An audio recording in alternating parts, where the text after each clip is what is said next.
happy normal 7-day prep week. Week 4 of the season, we're finally getting one of these, which is nice. So got the boys back this morning. Put obviously the great win to bed and turn the page to a really tough opponent that's battle tested.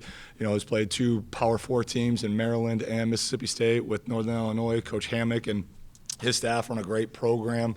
They do it the right way, and they do a tremendous job of getting the most out of their kids, and they historically get better and better and better with every single week. So excited about the opportunity to go do what good teams do and earn the right to win on the road. So got to have a good week of preparation, have a great response after a great victory, and get back on the climb here because it's so early in the season.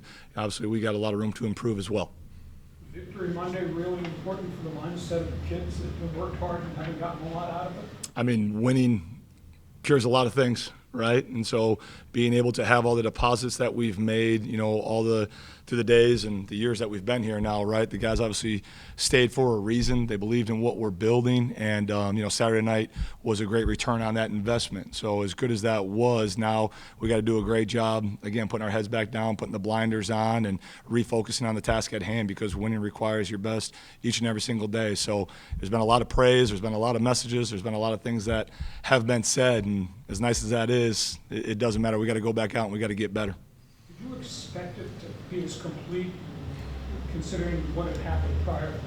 I believe in our team, right? I was asked that, hey, do you still believe? And absolutely, right? Like, we're a good team that played complete football, that played complementary football, that, for the most part, we did not beat ourselves. There's some things that we still need to clean up. But when our guys are that focused, when they're that intent, when they're that purposeful, and most importantly, they're playing that well connected together and for one another, again, we got a good team, and I believe in them wholeheartedly, and that showed. And again, it's one good opportunity, right? We haven't given up any points at home. We've defended our home turf, and now that's got to go travel, right? We haven't done that yet, so that's the challenge, that's the response, that's the call, for us to, again, put our head down, go back to work, because that's who we are, right? And we want to continue to improve, we want to continue to compete, and we get an opportunity to do that today and earn the right to win today. When you have that big of a win, what do you do to guard against the letdown? I mean, I think there's a hard lesson that we already learned, right? Like, from week 1, we had a really nice win, and we probably felt ourselves a little bit too much, felt a little bit overconfident, right? And we didn't respect the process of winning. So we've already learned that hard lesson, that we can't grow complacent, and that we can't, not respect what winning requires each and every single day, right? And that's the process, that's the hard work, that's the focus, that's the toughness that the team showed as well, right? Like, so, and we sat here 2 weeks ago on a Monday talking about, hey, there's going to need to be a really big response because there was a really big letdown. Well, as bad as that event was, when we didn't respect all those things and we had that moment up in Wazoo, well, now we're on the other end of the spectrum, right? And that was a really cool event, but they both require huge responses to get back to neutral and do what it takes, right? There's no way to navigate around that, right? So, we got to learn how to handle success. And again, we didn't do that great week 1 to week 2, and so now we have a new opportunity from week 3 to week 4 to do it the right way and go win on the road, and that's what good teams do. So we got to go fill that box, not just check it, but fill it completely through the opportunities and the days that we have to prepare to win, and then go put it together again, the way that we did, to be consistently good and not just have this occasional great moment, right? What was your sense of the guys when you saw them today? I mean, focused, right? Like, that they're proud of what they did, but they're not satisfied because they know that, again, like, the climb and the journey that we're on, we're still building new rungs of the ladder. We're still, taking the next step the right way. But I was really proud of the way that, we kind of got to a point and we talked about, hey, like, at some point in time we got to take a step of faith, and you're not going to be able to see that next rung that you've created, but you got to believe, and that you got to know that it's there, and that your teammates and your brothers have your back. And that was a step that we took on Saturday, and that's a big piece of, creating our culture and our identity and the winning trait that this team possesses. But again, now we got to go do that again. Like, it's the best thing that we get to do, is that we get to do this every single day. But it's also the hardest thing that we do, is that we do it every single day, and the expectations do not change regardless of the outcomes. Coaches, you have to immediately start preparing for the next team, but do you think it's the win stays with the player more? How do they kind of?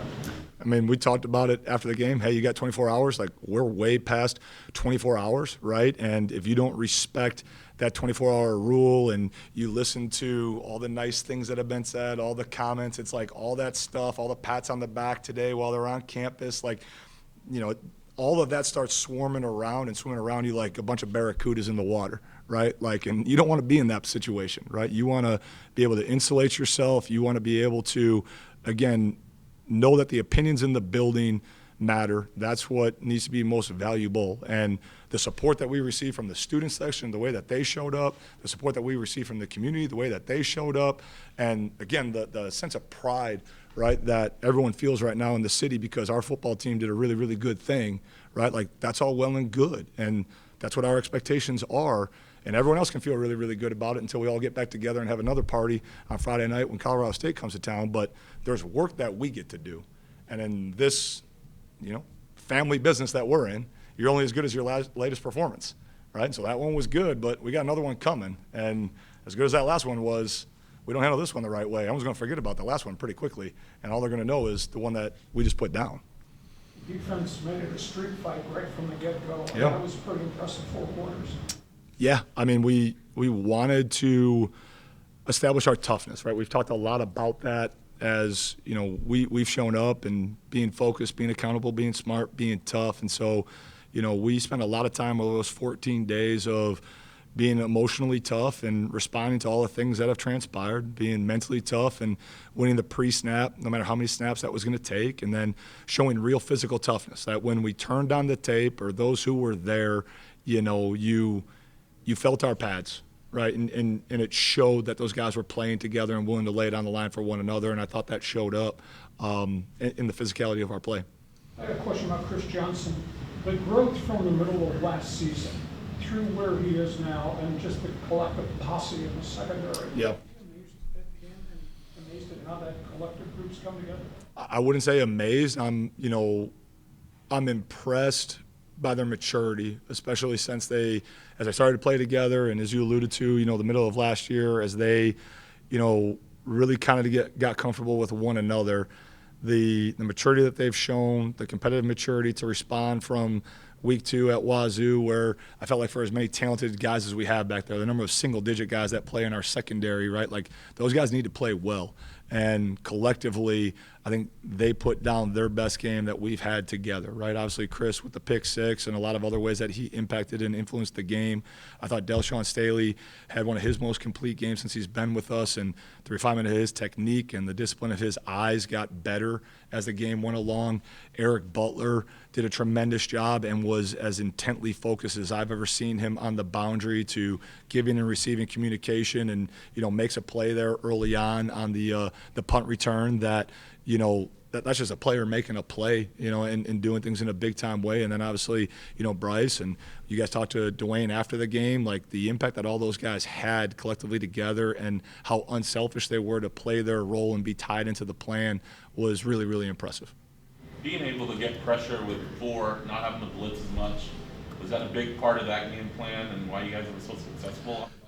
Yeah, the big piece of it, Andre, was to win first and second down so that we could get into an advantageous situation on third down to get those 4 defensive ends on the field collectively together. We feel like, you know, we knew going into that one, Cal had tremendous success on early downs and had really put themselves in a favorable position to be 3rd and short and 3rd and manageable, to where, you know, it's kind of a mixed bag. And then depending on where you are in the field, it's like, well, is this really 3rd down or is it 2-down territory? And a lot of, again, the competitive advantage swings to them, right? So we knew that we had to do some things on early downs to get them off schedule to allow those 4 guys to go on. And again, a lot gets made about obviously who Trey is and the attention that he warrants and the motor that he plays with, but he's so disruptive that allows some of those other guys to go hunt as well. And those own guys, the other guys in their own right, you know, August and Jared and Hendo, like, again, they are continuing to grow. They're continuing to refine their craft. And I think Coach Ulrich and Coach Manning and Coach Lose have done a great job week in and week out,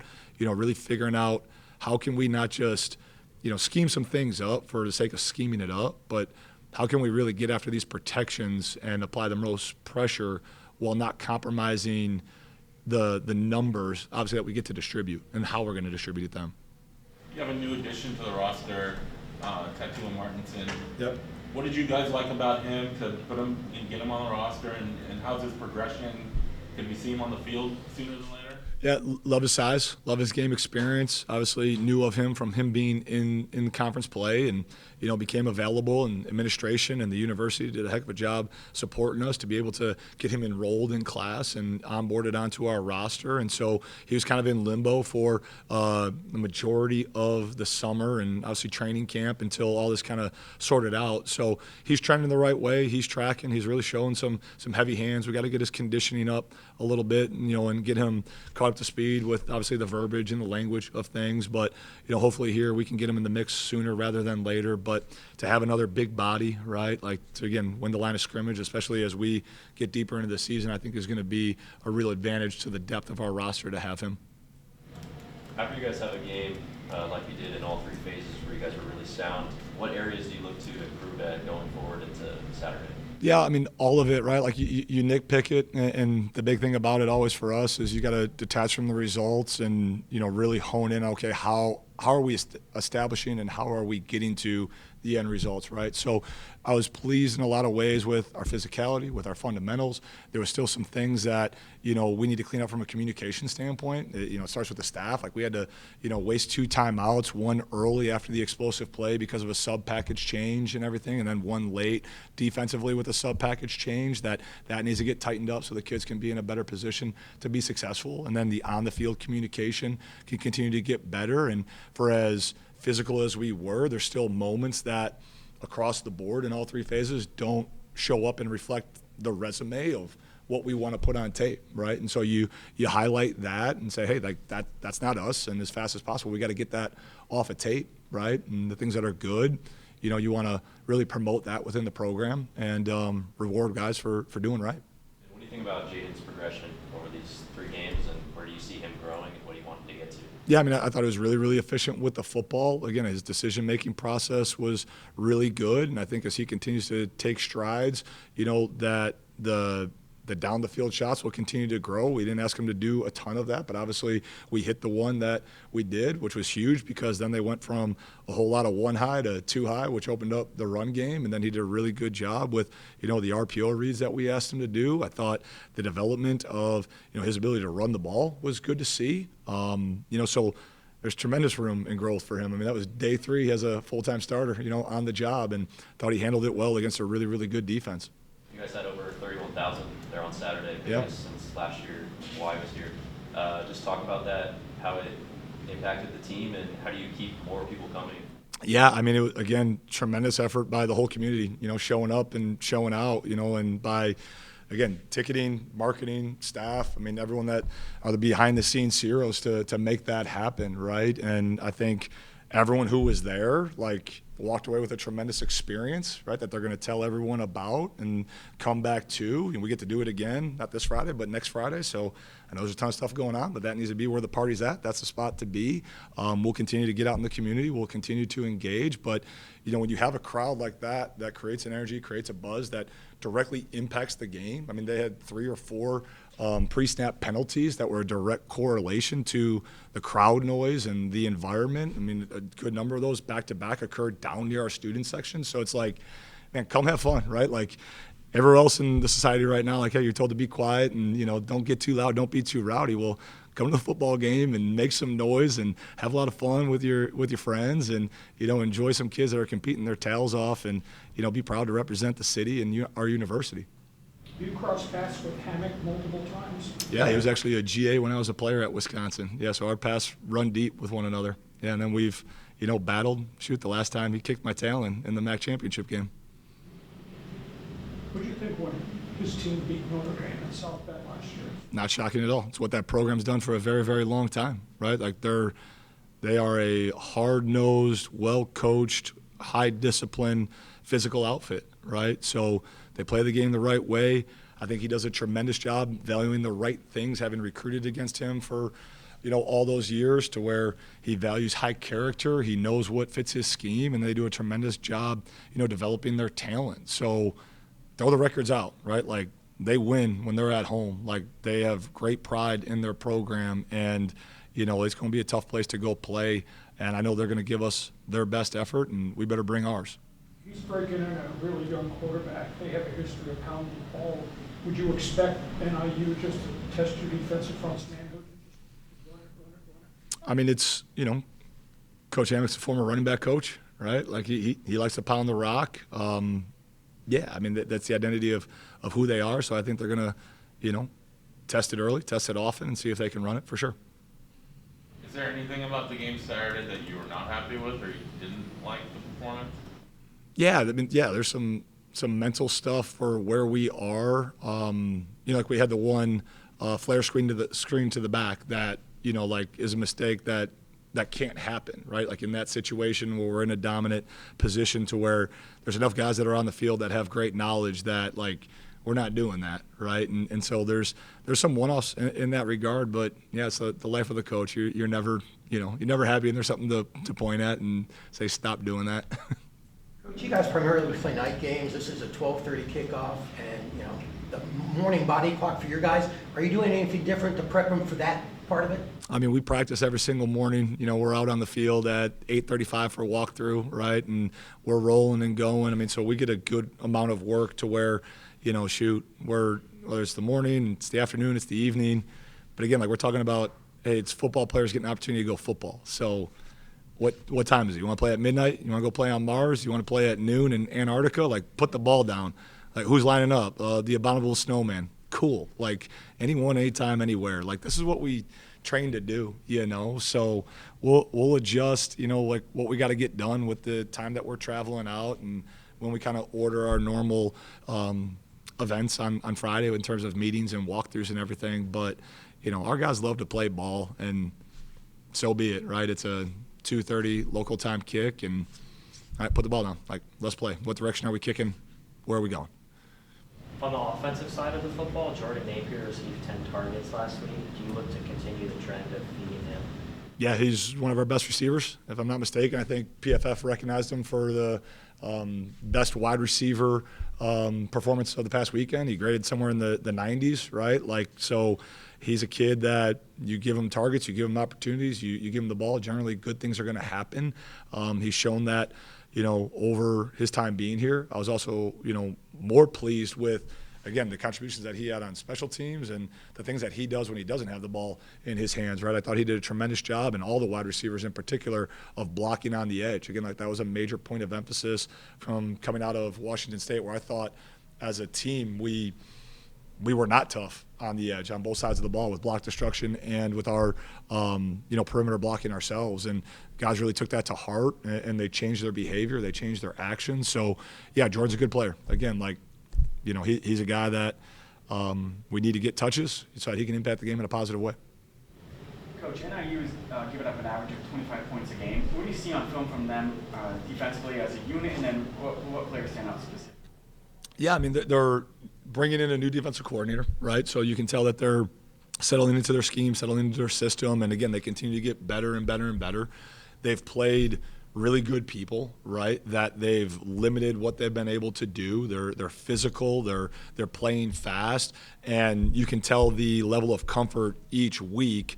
Their speed of communication, how they're relaying information, how they're making formation adjustments, they're getting settled in, and then when they show up to the ball or whoever's carrying it, right, like they arrive with bad intentions and they get multiple hats swarming to the ball. So, they got some front players that are really active. They got some DBs with some length, and their Mike linebacker does a really nice job with his speed of communication. Like, you can tell, like, how animated and verbally and non-verbally he is, and his command of what's going on, and then his ability to make plays both within the box and in space. So, yeah, I mean, they're growing, they're getting better, and it's going to be a real challenge. What is Chris Johnson doing in general that makes him so good, and specifically on the interception? What did he do? He prepares like crazy. He works really hard. And then particularly on the interception, he did a great job communicating what he was seeing and trusting that preparation, right? And so he kind of got himself in a spot where he felt like he could kind of bait the cue a little bit there and probably give him enough window. And then, his genetic traits give him the ability to have a heck of a lot of range. And then when he gets his hands on it, like, no one's catching him. Like, that kid's going to be playing on Sundays for a very, very long time because of his makeup, both mentally and physically, but most importantly, his character and his approach.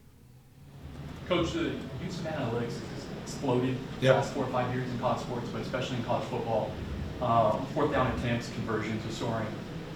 Considering your default aggressive approach, I mean, I think you guys were top 25 in both metrics last year. Yep. I'm wondering, can you walk us through your process, your decision process? How much of it is analytical? How much of it is gut, your intuition? Yeah, I mean, we use analytics quite a bit. It was one of the things that, again, through the support of the administration, we use Championship Analytics Incorporated, which is not unique, right? Like there's a lot of teams that are using that.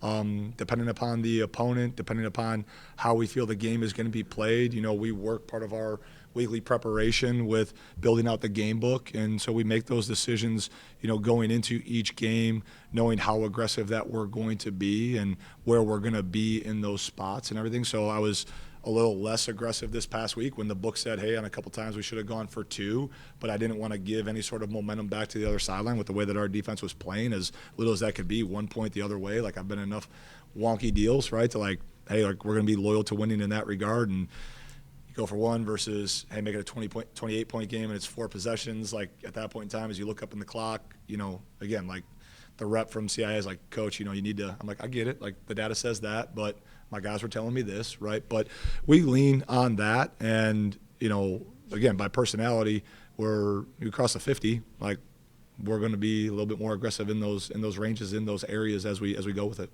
As opposed to now, when you were a player at Wisconsin, or even in the beginning of your coaching career, how has it evolved? How's your thought process evolved? How was it different? Quite a bit different. I mean, especially when I was a player, right? Like none of this was a thing. It was more gut. It was more feel. And playing for Coach Alvarez, it was run the darn ball and end every possession with a kick and play to the defense as a former defensive coordinator, right? And that worked quite a bit actually, right? So it's evolved a lot, right? Like it's a new tool that we all have, and I think like any new tool, whether it's analytics in the game book for us or it's artificial intelligence for us as a society, it's like, all right, how familiar can you get with it? What's your level of comfort?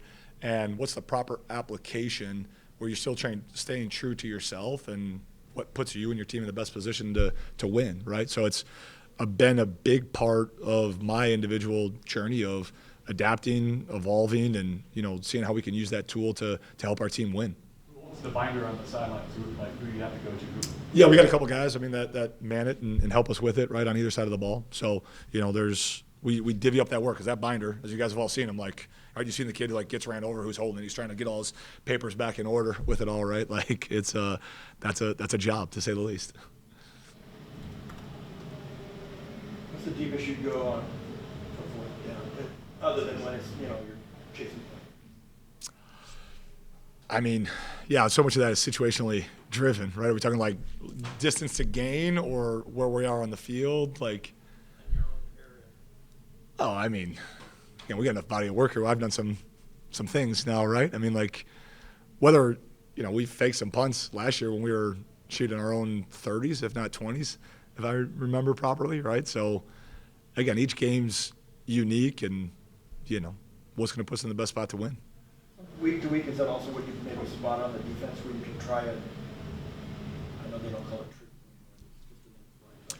Yeah, I mean, right, that's part of the preparation. Like we saw that. I mean, Syracuse took a good advantage of something that they saw on tape early on with the surprise onside, right? Like you're always looking for, where are there potential chinks in the armor that we can exploit and create an advantage. Like Oklahoma did a great job, right, to where they snuck that kid on the boundary and got him down the sideline. Like, it's all gamesmanship, right? Like how can we find a competitive advantage for our guys to, have some success and, steal some points and change the scoreboard?